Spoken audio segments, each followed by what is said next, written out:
তোমাদেরকে যেই শিক্ষিত শয়তানেরা কথা দিয়া মারপ্যাচ দিয়া তোমাদেরকে ভুলভাল বুঝায়া ইমামদের প্রতি আলেমদের প্রতি এরকম বিদ্বেষ অহংকার করা শেখায়, বুঝতে হবে তারা তোমার কখনো ভালো চায় না, তারা তোমাকে জাহান্নামে নিতে চায়। কথা বলেন ঠিক না বেঠিক?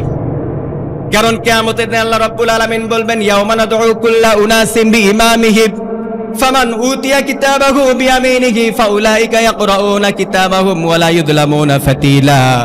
রব্বুল আলামিন সূরা বানী ইসরাঈলের মধ্যে বলছেন, কিয়ামতের দিন যে ভয়াবহ দিনটা হবে, মানুষের পায়ের নিচে কোনো জুতা থাকবে না, স্যান্ডেল থাকবে না, ওই ময়দানটা হবে তামার। শুধু তাই নয়, মানুষের শরীরে কোনো পোশাক থাকবে না, নেকেড থাকবে, উলাঙ্গ থাকবে। ওই দিন বান্দা, যেদিন তোমাদের হিসাব নিকাশ শুরু হয়ে যাবে, সেদিন বলা হবে তুমি কোন নেতার অনুসরণ করতে, তুমি তোমার নেতা সহ, তুমি তোমার অভিভাবক সহ উঠে আসো। বলেন তো সেই দিন ওই সকল নেতার পিছে যদি আপনি যান, আপনি